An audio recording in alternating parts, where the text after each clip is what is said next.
The sun dipped below the horizon, casting long shadows across the dusty plains. A lone figure, Elara, stood silhouetted against the fiery sky. She was a cartographer of forgotten places, a keeper of lost stories. Her weathered journal held the secrets of the land, its triumphs and tragedies etched in ink. Years she had wandered, guided by whispers of ancient lore, seeking a hidden oasis said to hold the key to restoring life to the parched land.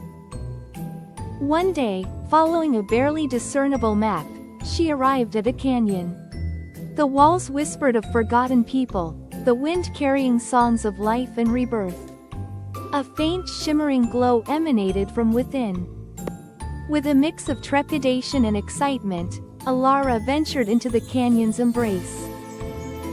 In the desolate, sun-baked wasteland of Veridia, lived Saul. Unlike the other villagers who toiled in the dust, desperately searching for traces of the mythical bloom roses, Saul was fixated on the sky. He saw patterns in the clouds, whispering stories of a time before the scorch, when Veridia wasn't barren. He believed the bloom roses hadn't vanished, they were simply waiting for the right signal. The villagers dismissed Saul as a dreamer. Their leader, Magistrate Thorn, scarred by the scorch, warned Saul to focus on survival. One day, a sandstorm of unprecedented intensity descended upon Veridia. The village's vital water filtration system was choked with sand, and panic began to set in. Thorn, for the first time, seemed defeated. Seeing the despair in the villagers' eyes, Saul remembered a childhood tale about how ancient roses bloomed only after a sandstorm. This, he thought, could be that signal. Ignoring Thorn's orders, Saul climbed the tallest, most sand-blasted dune. He carried with him a polished piece of mirror he'd painstakingly crafted from scavenged metal. As the storm raged, Saul faced the wind, tilting the mirror to catch the faint light of the setting sun.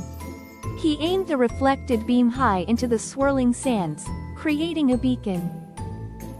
The villagers watched him, bewildered and skeptical, as Thorn noticed a subtle change in the air. The sand, which normally scratched and stung, felt lighter. Then, through the thinning storm clouds, a single drop of pure, clean water landed on his cheek. Saul's light had triggered something. The wind, carrying the reflected solar energy, had reached a long dormant seed bank deep within the earth. As if answering a call, the sand dunes began to tremble. Cracks appeared in the parched earth, and tiny green shoots emerged. One by one, the villagers dropped their tools and stared in awe. The sun broke through the clouds, bathing Veridia in golden light. The shoots grew rapidly, unfurling into vibrant bloom roses, their petals catching the sunlight and refracting it into a dazzling display of color. The roots, drawing moisture from deep underground, unlocked hidden aquifers, creating springs of fresh water. Humbled and amazed, Thorn approached Saul, offering his hand in respect. Saul, smiling, accepted. Veridia was transformed by skill and unwavering hope. Saul was no longer an outcast but Saul the Lightbringer. The belief in something beautiful bloomed into reality.